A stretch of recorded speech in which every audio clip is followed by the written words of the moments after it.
today's episode of Vice Versa, we're talking about why the end of coal is approaching fast, the truth around New York City banning Tesla taxis, Lego using recycled plastic for their bricks, and the Rivian R1T just being kind of epic again, and a lot more.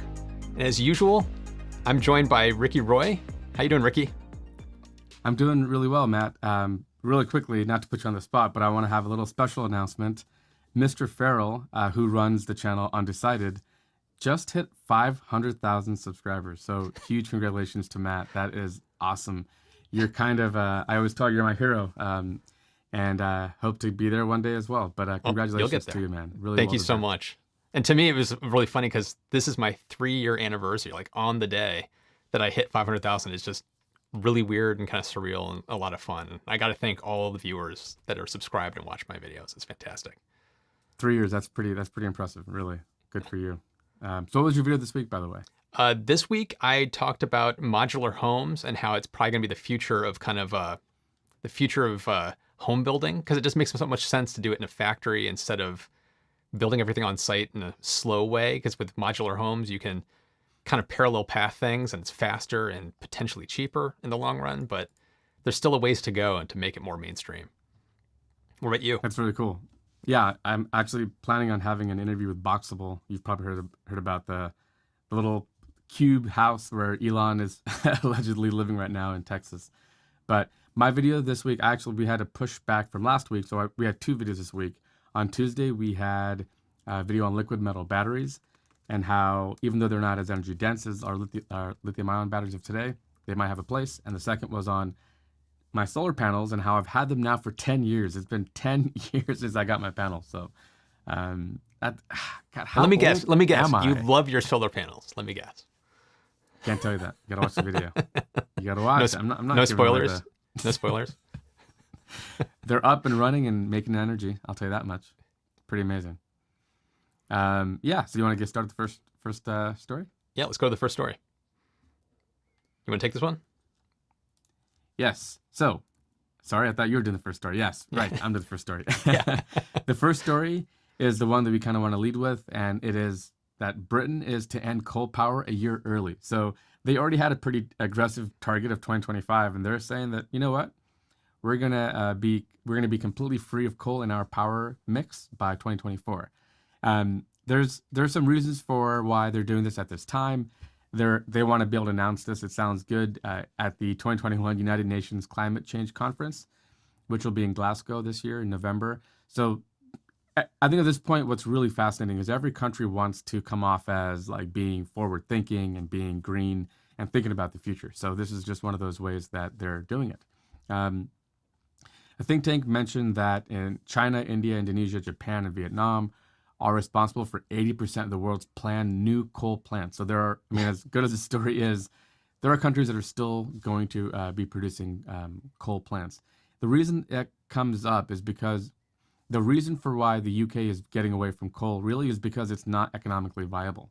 So that makes you wonder, like, why on earth these other countries are doing this.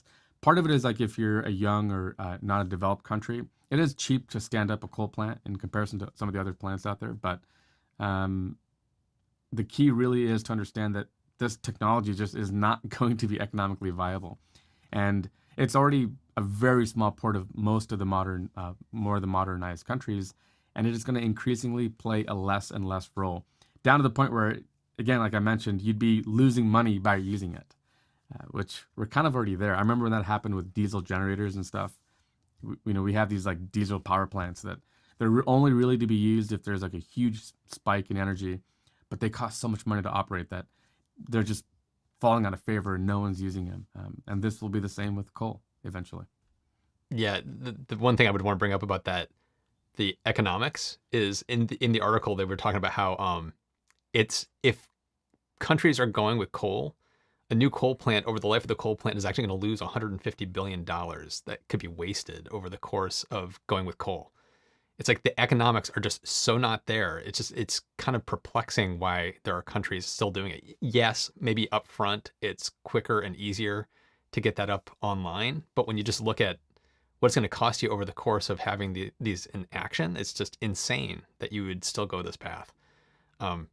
It's it's obviously not long for this world. And other thing that from the article I thought was really interesting was 40% of the UK energy used to come from coal.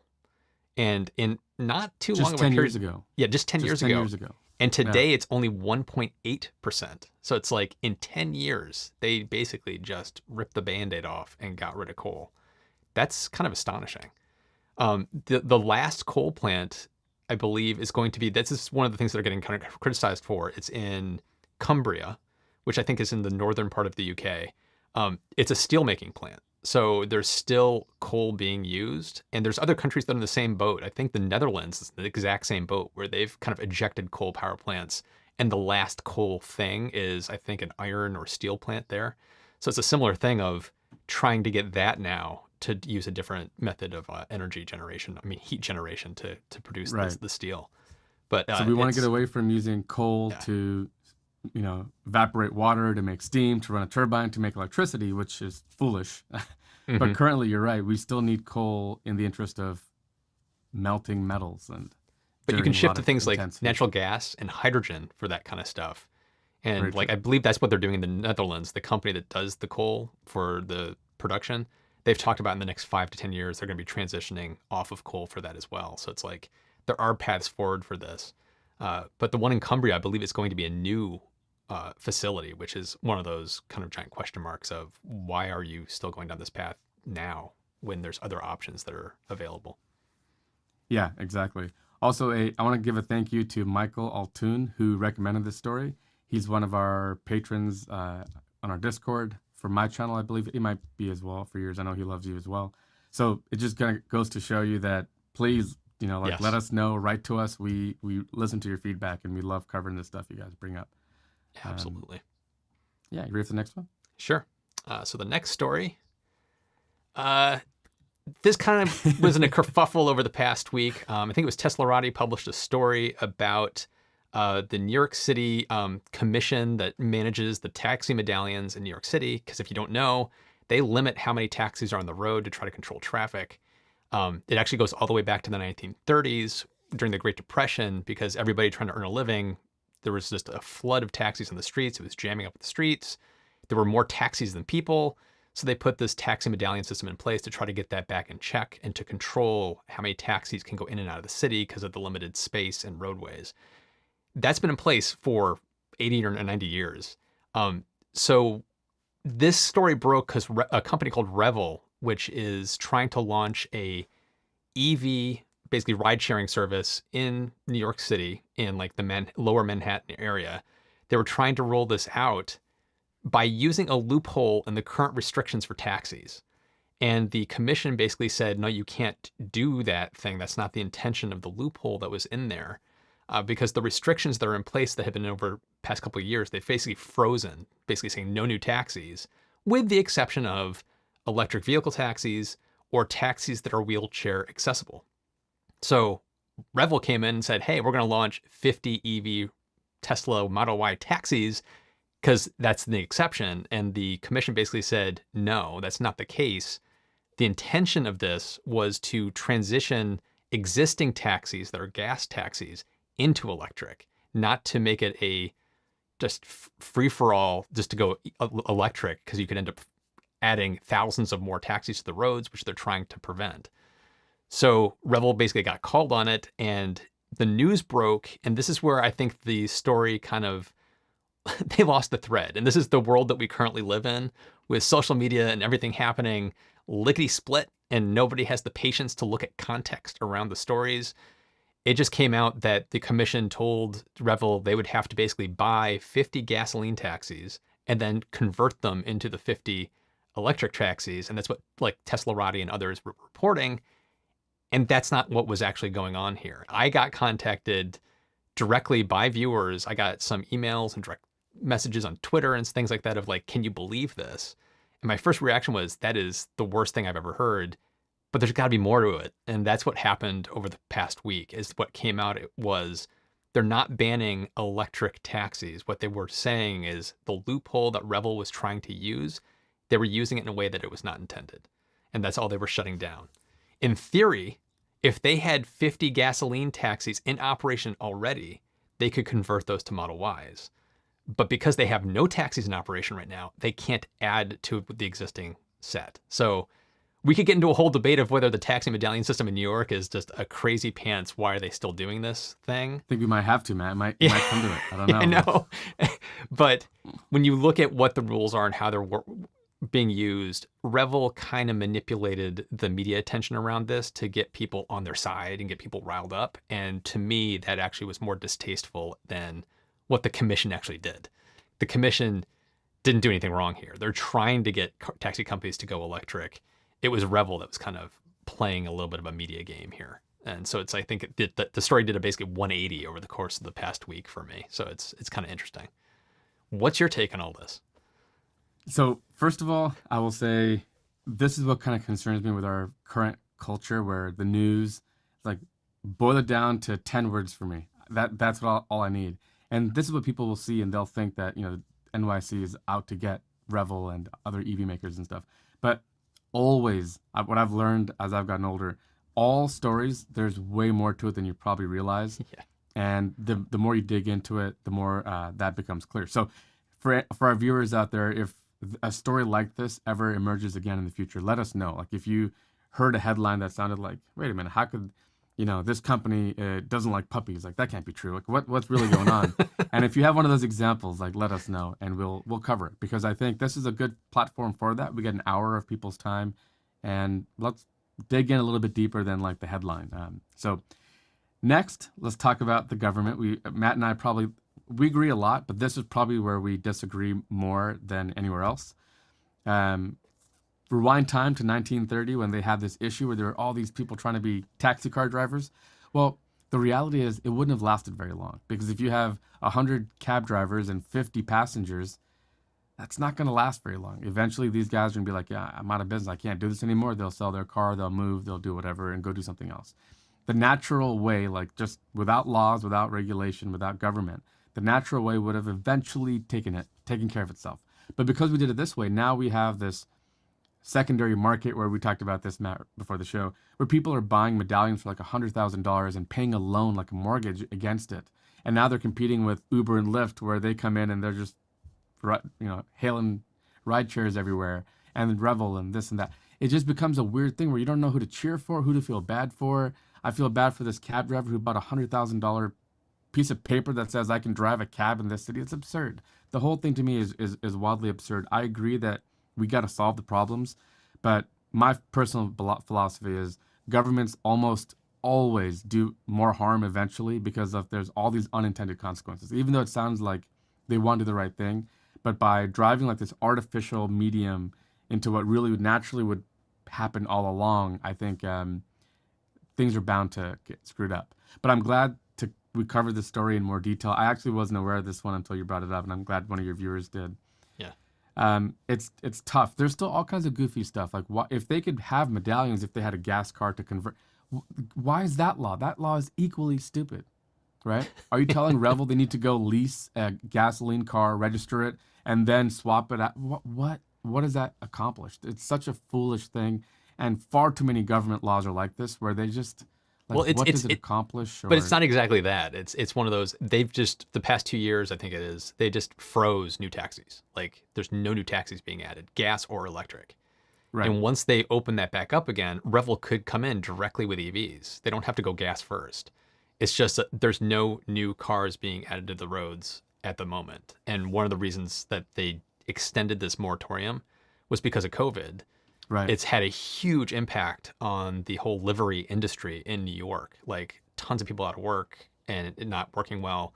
And they want to make sure the people that make their living through this, that have the medallions, that have the permission to do it, can come back. They want to kind of let the livery system kind of come back into order before they open back up the medallion system again to new entrants.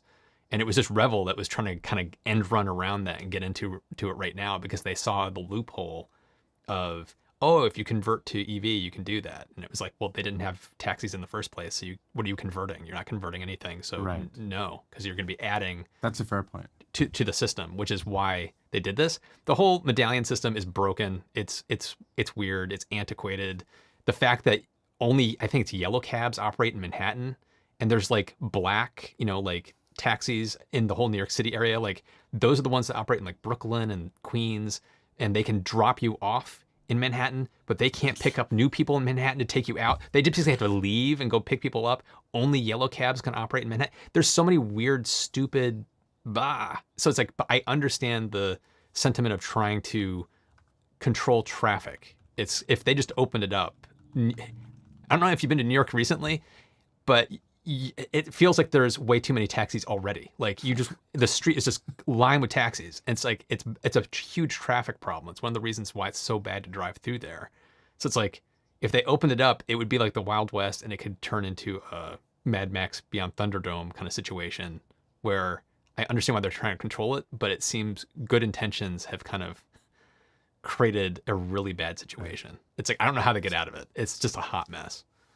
So one thing you mentioned, I appreciate that clarification, because I think I was not thinking of it this way. You mentioned Revel really is cheating, because Yes. what they were saying is Yes. if you already have a gas taxi medallion, you're already operating, and you want to convert to electric, Go for it. go ahead, do it. Yeah. But we're not taking anyone new, because these, like you mentioned, these guys are suffering, and now the business is just opening up and picking up again.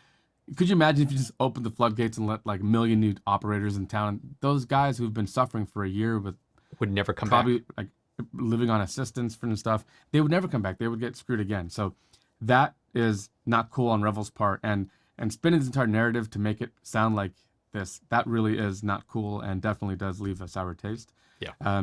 The second part, to your point about the just the supply demand problem, again, we've already done this. Like maybe it's the Silicon Valley arrogance in me, but I feel like software can solve everything. I do have this problem, I'll admit. But like Uber and Lyft do this all the time. San Diego is not New York. We don't have all this absurd anything.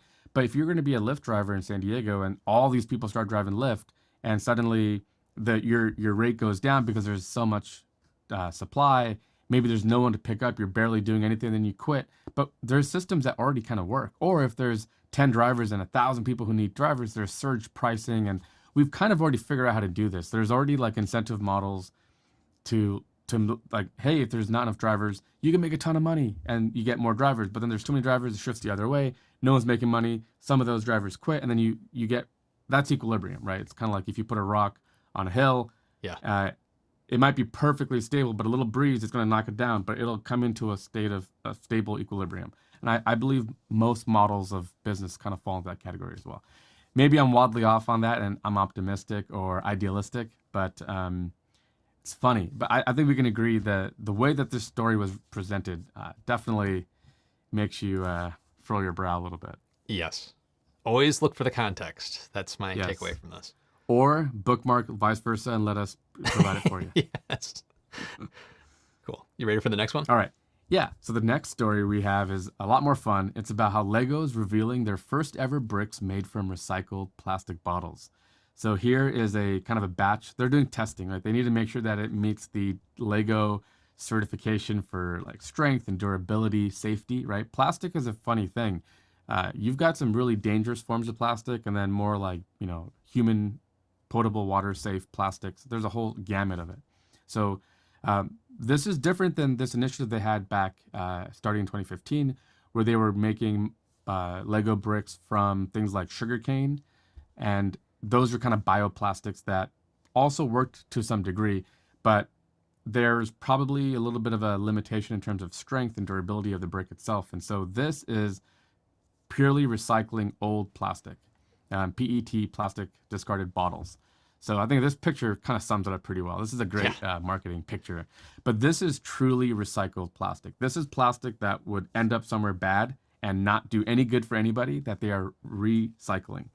We need this desperately because there's no incentive to recycle plastic.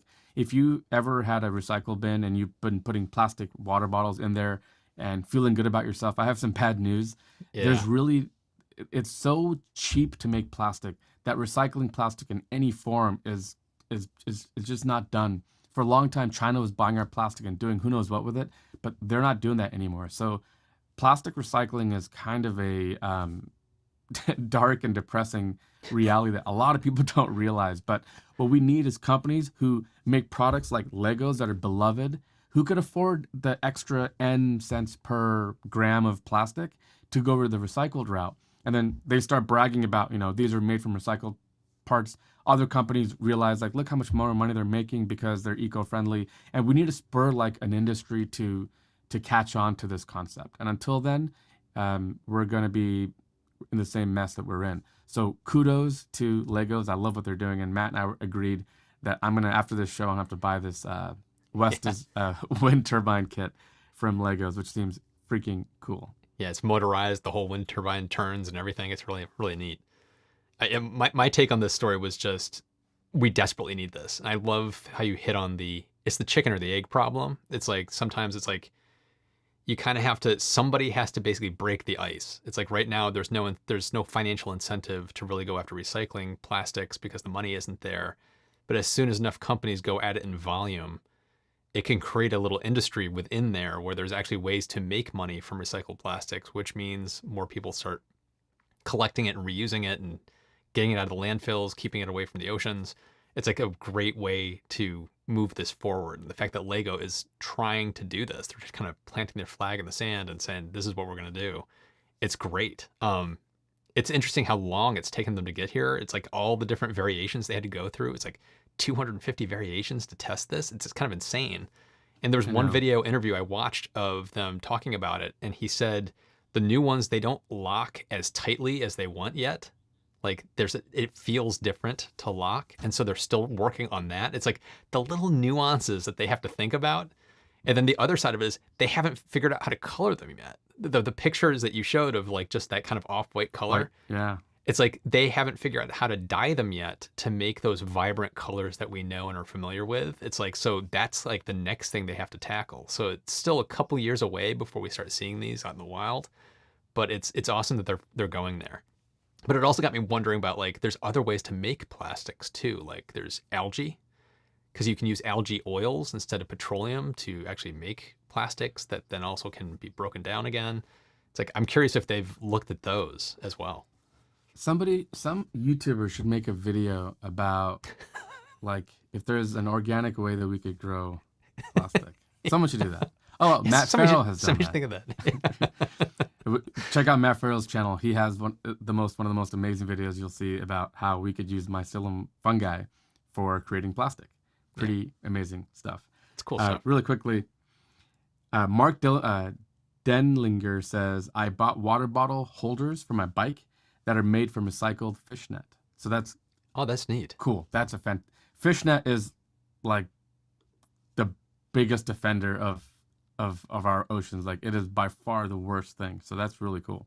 Yeah, we mentioned, right? I was watching a video where they talked about how the first solid state batteries will go into like $1 million supercars, like supercar EVs, because if the battery cost is exorbitant, it'll be a wash in the high cost of the car overall. It's not going to go into an economy car. I think of it the same way. We're not going to have companies that make super cheap plastic water bottles be first in line to be all about recycling and stuff. It'll be companies where it's a toy that they sell for $50, where if the unit price for plastic went from 88 cents to $1.50, who cares? You can easily eat that in the $50 product itself. So I think more people will follow suit in that higher end category of plastic toys and things like that. And we just got a super chat from Mark, so thank you very much, Mark. He said, the off-white Legos, more castle sets it is, no dyes needed. It's like, very true. I love that. I love the spirit. That's exactly right. Yeah. Another super chat from Robert Klauko. Thank you so much, Robert. Robert says, a little late, but I still made it. I think Robert was one of the guys who is able to make it now with our new time. So good to see you, Robert. Thank you. Great. Okay, so you ready for the next story? This is so. Che Yoon says, "Does it pass the Legos to foot pain index?" This is real. I can tell you for a fact. So Lego, if you want to drop a couple on my son's bedroom at night, I'll validate the pain threshold and make sure it's in tolerance with Lego's current products. I love it. Oh boy. Well, the next up is actually kind of another fun story that we're going to talk about. It's back to the Rivian R1T. This video came out and I was just like, I got to talk about this. This is just insanely cool. They showed off their, the kitchen set that you can get for that little cubby hole in the side of the Rivian. And this video is just, man, it's just incredible what this thing can do. Some of the things it's got a 1400 watt induction cooktop. It's got a sink off on the right that, like, she's opening it right now. The sink pops down, and it even has a 4-gallon container of water with a little hand spout that you can pull out to do your dishes and clean things off. It's got a 30-piece Snow Peak kitchen set in the drawers on the back of it. And it all slides in and out of that little tunnel system inside the Rivian. Now, granted, this is I think it's a $5,000 edition, so it's a little pricey, but at the same time, this is just a killer example of what you can do with an electric vehicle that you can't do with a gas vehicle, because I don't know how many gas trucks would be able to power a 1400 watt induction cooktop easily, but with a gigantic battery pack, that's obviously something very easy to do. So if you're into trucks and camping, this should probably look very appealing. This kind of blows me away. So what's your take on it? Yeah, so Robert Powell says, I can't wait for my Rivian with the kitchen sink. Robert is our friend. We met in Fully Charged with the electric motorcycle conversion, and he is a early reservation holder. So there's a chance I might fly out with Robert, and maybe we'll do a road trip from Rivian's factory down to Texas where he lives with his Rivian. So we might do that on my channel. But this truck just gets cooler with every passing week, I feel like. Look at the shape of that. Like, they must have thought to themselves, we got this big pass through. Just imagine the possibilities. And I believe you can take it out. And then she's about to demo that right now in the video. So you take it out and you go skiing. You can put your skis in there again, and then you're going on your little RV holiday, and then you go on that. That's fantastic. I love the shape of it. Love the design. It has such a modern design aesthetic to it all. It doesn't feel like typical car accessories. It feels really built in and perfect and modern. That's so cool. Look at that. That's how it integrates into yeah. I love this. I really do. I think this, Matt, you always say that one of the things you love about EVs is all the new reimaginings of all the stuff we've always done. And this is exactly that. It's rethinking what you can do with a truck. Absolutely. We have a couple of super chats. First is from Team JG. It says 4 a.m. in Australia. Dang it. So we don't have Australia dialed in perfectly yet. And it says, keeping me entertained at work. The mycelium video was great work, by the way. So we got a fan of yours over there. Thank you so much.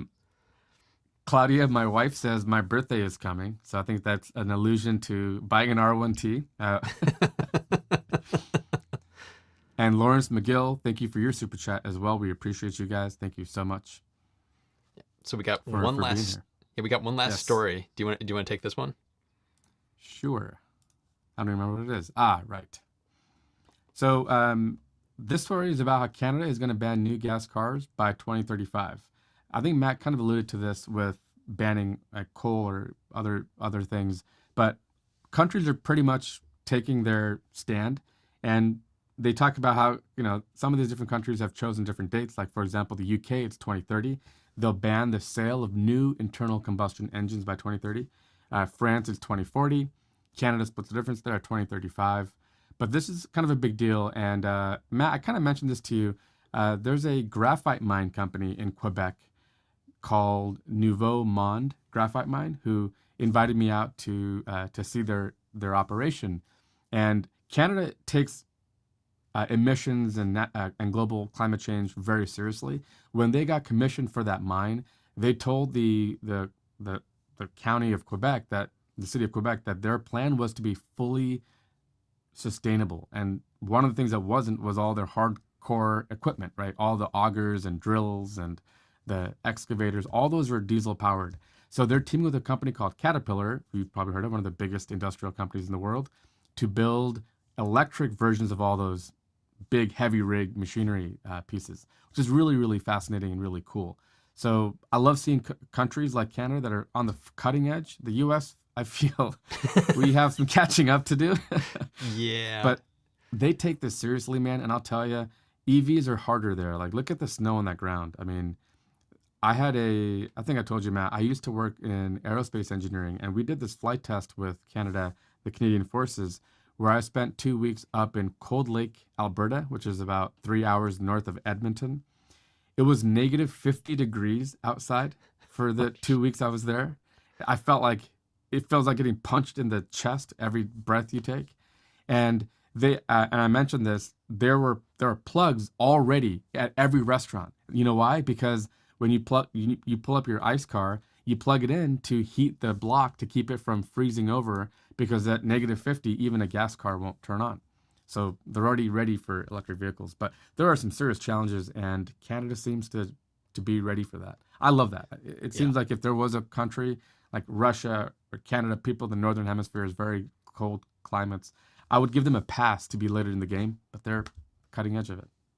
Yeah, somebody in the comments pointed out who is from Canada, that Canada had already banned it by 2040 and they're moving that date up. So it's still a step in the right direction, however you look at it.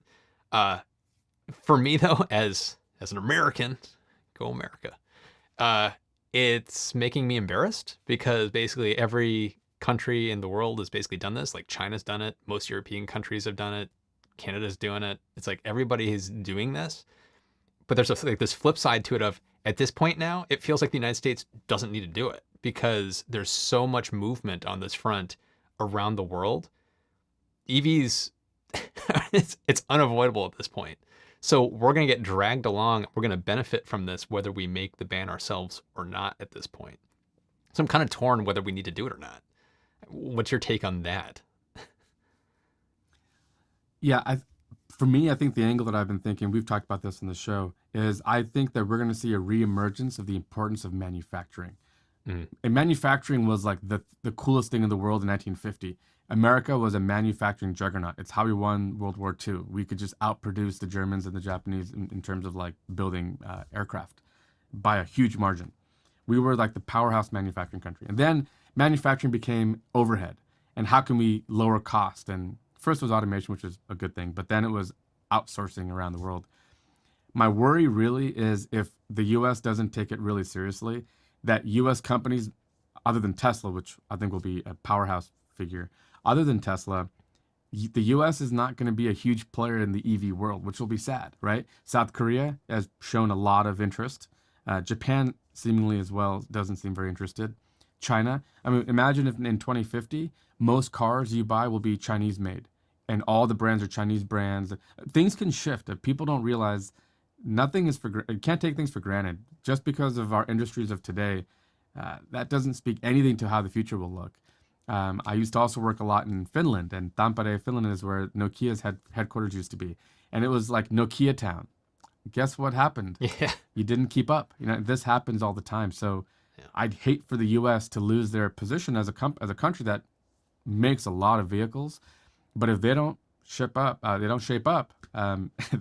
they could be left behind by countries that are more eager to take that leap. We have Volvo in Sweden. China is going to be a massive player, and I think China might actually be a large exporter as well.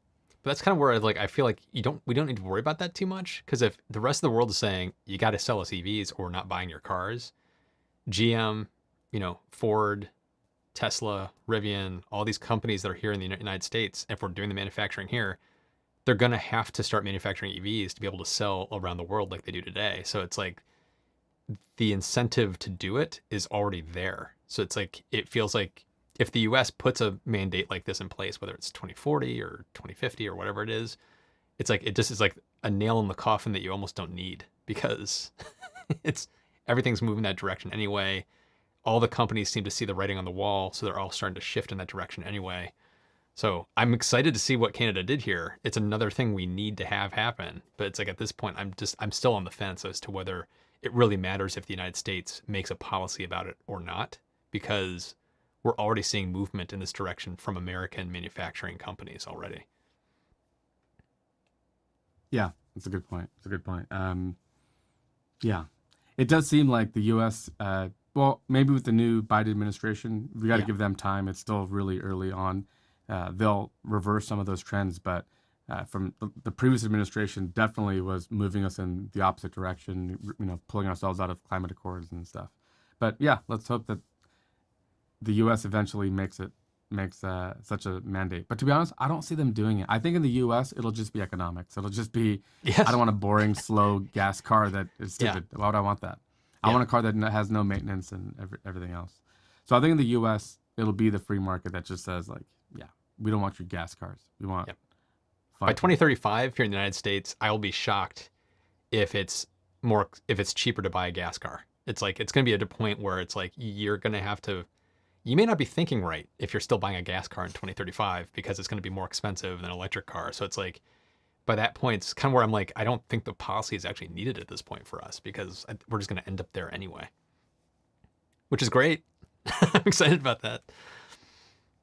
Yeah, yeah. I was thinking of companies like Subaru. I've always wanted like a Subaru STI, which is their really fast version. So there's like the Impreza, and then there's the WRX, which is a little bit faster, all-wheel drive. And the STI is like 300 horsepower, really pretty bonkers, a really nice rally car, good wheelbase, 6-speed manual transmission. But building those cars are not that reliable. One of my friends that had one had the engine, like one of the piston heads blow up, and it was like a $7,000 engine repair at 80,000 miles. Right, that's the problem with gas cars. Trying to make a performance 300 horsepower gas engine, it's gonna suck. It's not gonna be reliable. Supercars, you can't just drive them like normal cars. You gotta do tons of maintenance to keep them from falling apart. So the electric, like imagine a Subaru, for example. What if you guys just knock it off and start building EVs? A WRX or a STI Subaru EV with two dual motors. You could have 400 horsepower, and it would just wildly blow away all of your fans' expectations. Companies like that, I think, should embrace this because the future Yeah. with electric cars is so much easier. Like they've had to spend so much time investing in this engine, and you could knock it out of the park with like 2 off-the-shelf electric motors without even thinking too much about it. It's It's true. welcome to the future. Yeah. All right. So that was the last story of the evening or afternoon. So we'll transition to the Q&A portion of the show. So we're going to start coming through the comments. Chime in now if there's anything you guys wanted to give feedback on or bring up to talk about.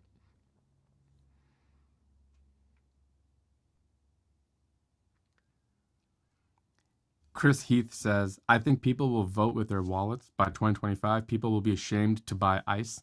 They will have no cocktail party cred. It'll be, yeah, that's the cultural peer pressure, if you will. I do agree with that. It already happens in California now. There's kind of like this hoity-toity, kind of snooty Tesla or EV culture where it's like, oh, you still drive Yeah. But that'll get bigger for sure. And Bobby mentioned, hasn't GM and Ford set a date to stop making gas cars? They have. So it's like all the companies have But set it's 2040, rough right? Yeah, it's still way out there, but all the companies have set some kind of date as like we'll be electric by 2040 or we'll be 2035 or whatever it is. So they're setting milestones, and this is without the United States doing any kind of policy. So it's kind of sad that the United States has ceded any kind of leadership role in this, but at the same time, at this point, it may not be needed. Luckily, we have Tesla to make us look good. Yes.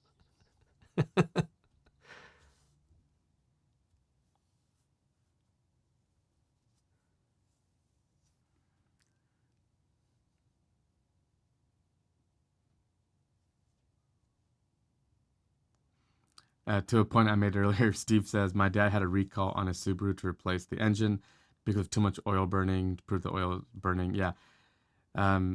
I've always liked Subaru, but I would never own one because I think the reliability is not on par with Honda and Toyota historically. But yeah, I feel for companies that have to make an internal combustion engine. It just seems like a bizarre, antiquated thing to do now. I really do. Matt, maybe we should do this. Bobby says, let's get those Alibaba EVs on the road. So like Alibaba, AliExpress, they have like $2,000 to $5,000 EVs that'll ship in a crate from China. We should. What do you think about Are you serious? matching ones or something? Yeah, yeah. That would be a fun project. That would be a Like a really 20 fun project. Like a 25 mile an hour max speed, little rink-a-dink. You got to watch these videos. Put Alibaba EV on YouTube, and there's people who buy them. The crate shows up and they open it. It's like a clown. You'll get kicked out of it. It's pretty good. Bill, thanks so much for the super chat. Really appreciate it. He says, "Go Ricky." I think that's good, but I don't know if Bill is telling me like go away, let Matt, just do this. I don't know, but either way, we appreciate you, Bill. Thank you.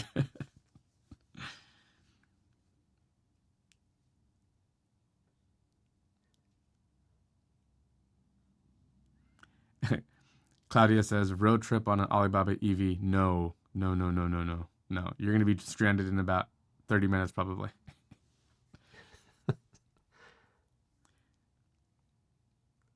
Pura Vida says, I am waiting for the R1T 400-mile range, hopefully March, May next year. Oh, wow. I thought they were delivering. Okay. I plan on pulling a 4,000-pound lightweight travel trailer and wanted the extra battery. Hope I can get 150 miles range. So Pura Vida, you're going to like this. The video that I'm working on right now involves me developing a model to predict how your range will be impacted by towing and stuff. And I wanted to show how EVs and gas cars differ in that way and why it is that seemingly EVs seem to be way more affected by towing than gas cars do. So that video on my channel should be coming out like in a week or two. And I will have a calculator in there that you should be able to just put in a couple of parameters and it'll give you a projection of what your 400 miles will do with a trailer. This is what I love about you. It's like, this is what an engineer can do when he's researching videos. It's like creating tools for everybody to use to do the calculations. Oh, I thought you were laughing at Michael's comment. He says Ricky Roy sounds like a cool footballer's name. I've heard like NASCAR driver Ricky Roy. It's a power name. It is a power name. You got to admit, it's a power name. Like Homer Simpson creating his own power name, where he came up with the Max Power, Max and everything Powers, started to go Max right Powers for him. Is right. Ricky Roy. That's a power name. That's a name that commands. It's no Max Powers. Let's be honest. But yeah, I appreciate that. David McCarthy says EVs will benefit lower income the most. They can buy used and no longer need to buy the $2,000 ICE and keep dumping money into it. That is such a fantastic point. What do you think about that? When I was in college, I had a friend that only bought like old beaters of cars, like a $600 car that literally you would just drive until it broke and then you get rid of it. And it's like, because there's so many things that are breaking down and going wrong with the car at that point, it's like EVs are going to have a longer lifespan. They're going to be, more hardy as keeping up. And yeah, I agree with that. There's going to be a used market eventually that's going to be really kind of fantastic for affordability. I don't think it's today, because today's used EVs have like 100 miles of range. I'm thinking of cars like the e-Golf or the Fiat 500e, all these like kind of compliance cars that got 100 miles of range. Mm-hmm. I don't think that could really do the job for most people, so that kind of is out for me. And then you got cars like Nissan Leaf that didn't have thermal management for their battery packs, and so they had large degradation issues. So today's EV used market doesn't look that great to me, but fast forward 5 years when there's Model 3s and Ys and Rivians and that's what I'm talking about. Maybe Lucid Airs and all this stuff for like 5-year-old used EV. And as more manufacturing is picking up, we're not going to have waiting lists, which is what's driving up prices for used cars and new cars alike right now. So hopefully we get out of this crazy COVID time and exactly that happens. That should be fun.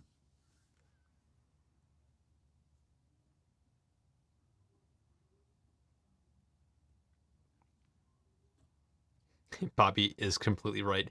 You don't even need to change the oil on a $600 car because it's going to break before you'd have to change the oil.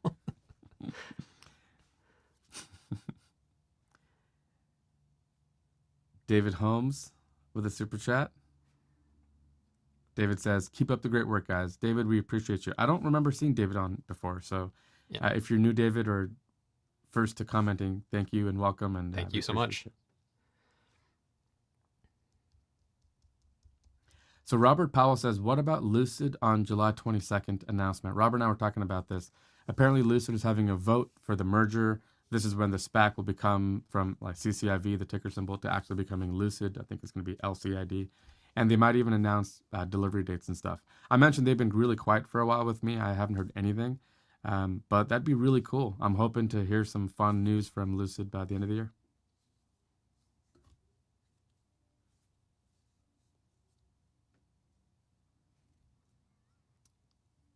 And Claudia is completely right. It's time to hit that like button if you're enjoying this. It really helps out the channel, helps out the video. So hit that like button.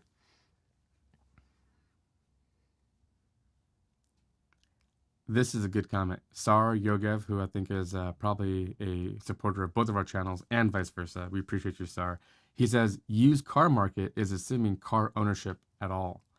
And Yeah. that's another one of those disruptive things that could happen in the future where why own a car when you can just summon it at a whim whenever you want? It's going to, the one thing I'd caution on that is it's really based on location. If you're living in an Agreed. urban location, yeah, 100%. But here in the United States, there's a lot of suburban and rural areas that are not going to have the volume of cars needed to make that viable. So there's still going to be a car market for quite some time. Also for family and kids. Right now, we can't use Uber because most Ubers won't have car seats available. And so, what do we do with our kids, right? We like them. We want to keep them around. So, what we normally have to do is get a ride to the airport from Juan, our editor, or leave our car parked. It just adds complexity. And we also usually rent a car with car seats from a car company when we get to where we're going, because we can't just hail a cab or an Uber. So there's some complications there for sure. Deb Detta says, "Oh, go ahead. You're Are you, get that one? this comment that India actually produces 39,000 megawatt hours of solar energy per year and has invested heavily in renewables. Almost 12% of the entire power grid is coming from renewables. India's one of those countries that I don't think we talk enough about what's going on, because they actually are doing some really great stuff around renewables. And the what's it called? I'm blanking on the name. It's the one sun, one grid, or one, I can't remember what it's called, but it's like they have this whole mentality of just basically a super grid and building out these really kind of innovative systems for solar panel systems to try to generate enough power to support the country. They're doing some really interesting things there. I need to dive into that more because it's one of the largest countries in the world, and they're doing some pretty impressive things. Yeah, India gets blanketed in coverage by China. China is just There's just so much more happening, and that's Deb. Thank you for sharing that. That's very true. And also for India, who doesn't, they're building their grid and their infrastructure now. They don't have an aging grid. In some cases, there's large areas where electricity is being run for the first time. So they get kind of the second mover advantage of kind of modernizing at a time when we have solar and stuff. So they've done some really cool investment, to be sure. Thank you, Robert Powell, for your super chat. We appreciate you.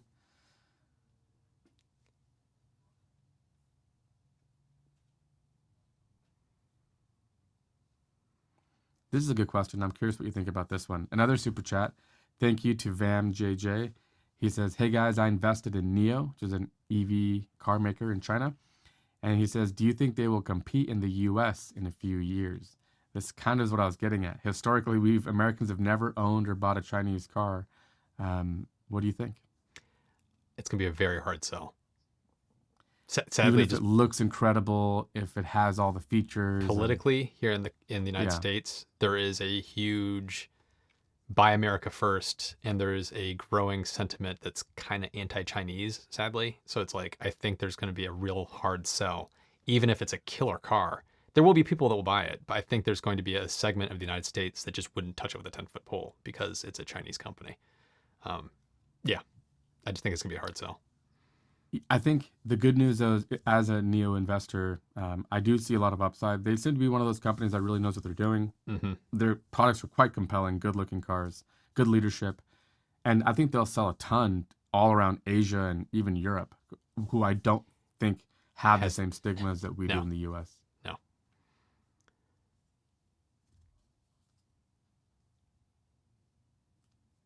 And by the way, I'm hoping I'm wrong on that, but I just have a sneaking suspicion that it would be hard. Yeah, I'm with you.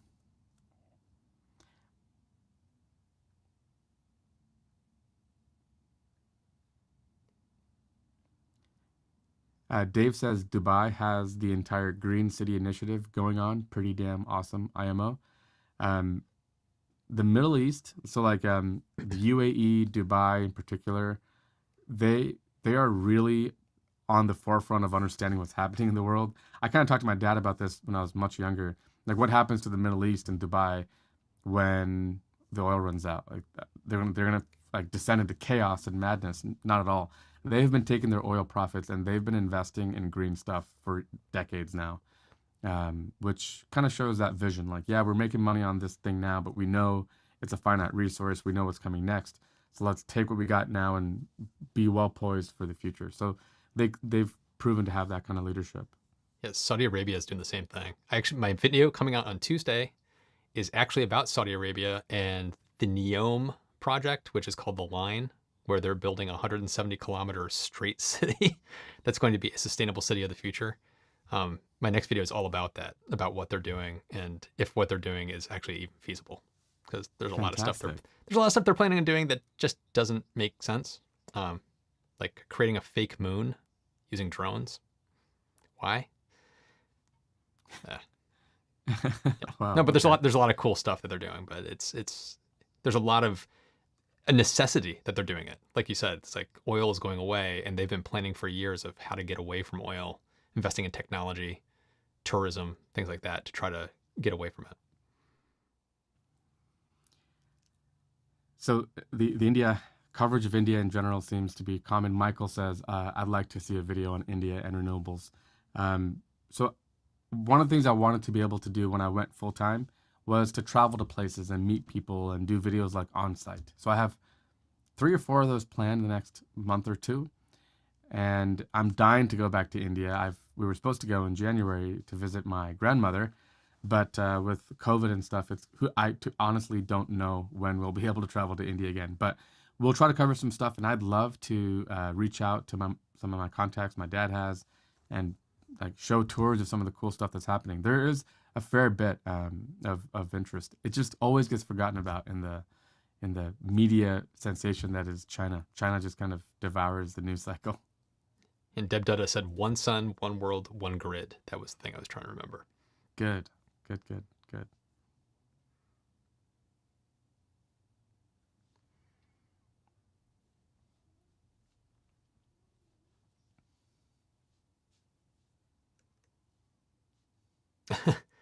The Knife Dude. There were a lot of people who wouldn't buy Japanese cars, but look where Honda and Toyota are today. Very good point. Great point. Very good point. And it was all the same stuff. Why are you buying this cheap Japanese tin can when you can buy an American boat of a car? That was the same stuff that was happening.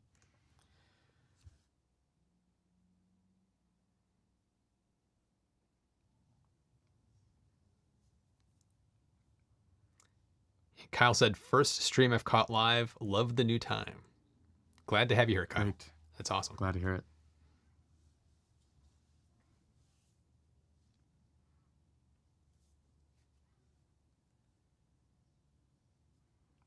There's some questions about like Hyperloop.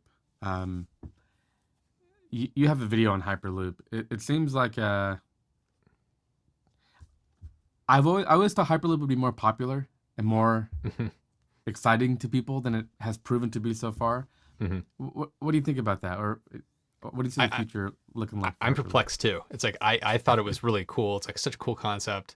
I thought people who are into technology and just like to see where things might end up in 20, 30 years would get excited about it. And I've made a video on Hyperloop and nobody cared. It was like a lead balloon. It was just, there seems to be a lot of anti-Hyperloop sentiment. And I think mainly because there are obstacles for Hyperloop that seem almost insurmountable today. Just gigantic question marks of, you're going to build this massive tunnel that has to be basically a vacuum. What happens if something punctures that vacuum? Rapid depressurization is terrifying. And so it's kind of like, how are you going to do this? Is it economically feasible? Is it technically possible? There's just so many questions. And I personally do question a lot of the companies that are claiming they're going to have a workable system in Korea by 2025 or whatever. It's like, I seriously am taking all that stuff with a huge grain of salt, because there are still so many unanswered questions about how you build these systems out at scale. Nobody's done it yet. So the fact that some companies are claiming 5 years is, in my opinion, ridiculous. I just don't see it happening. will it happen eventually? I think we probably will get there at some point. It's just a matter of when and how much money it's going to take to get there. Yeah, good point.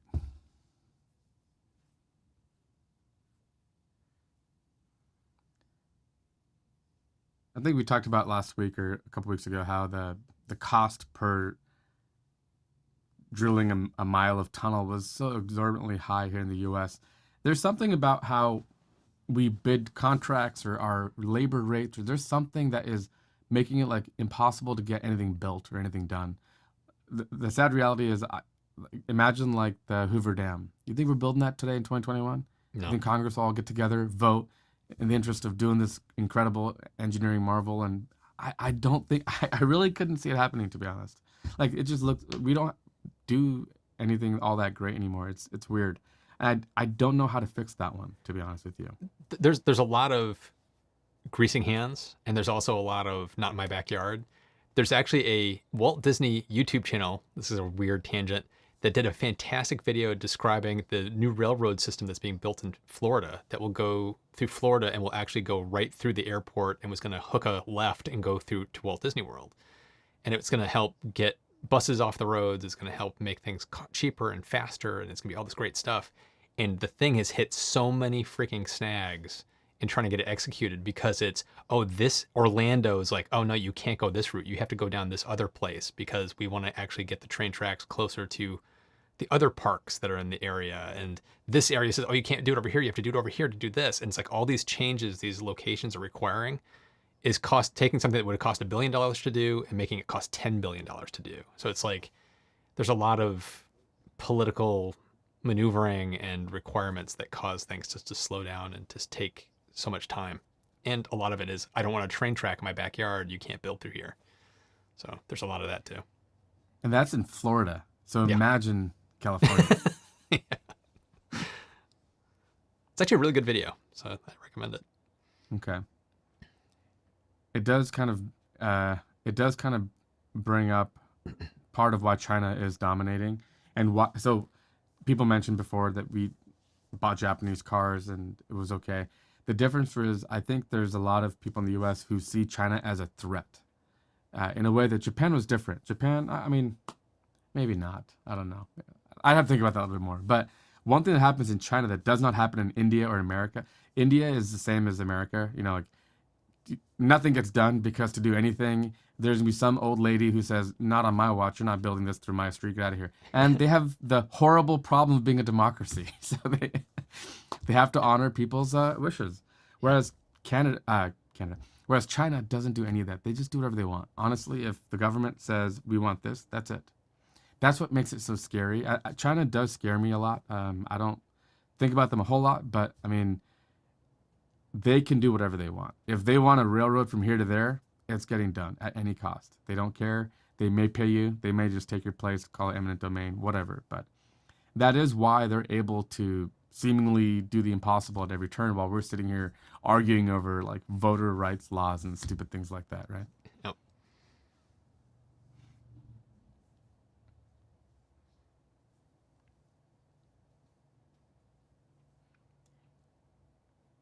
And infrastructure generally, I think there was some kind of conversations around kind of the politics of this, or like fixing LA traffic or Mm-hmm. um, repairing bridges.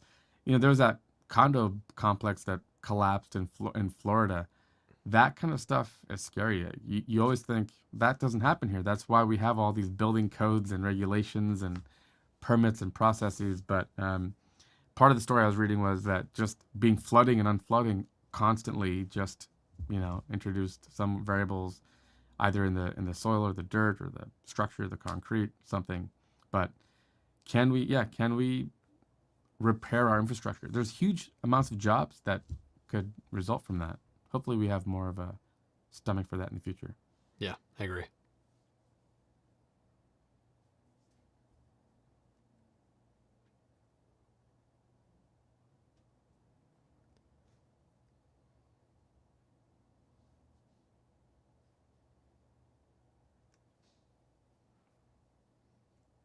There was a comment earlier. Somebody mentioned congrats to Mr. Farrell on 500,000 subscribers. Dude, as I say, that is a real serious milestone.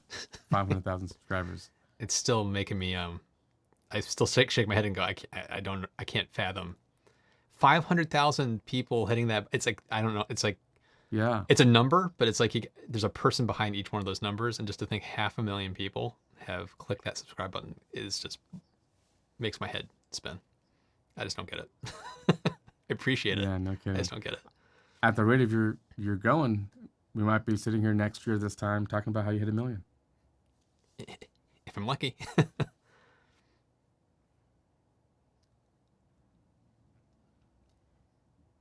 We should probably take note on this one. Shakir Khan says, "Sir, please make a video on transparent solar panels." I have a couple of solar related videos planned, but that isn't one of them. I can definitely look into it a little bit more.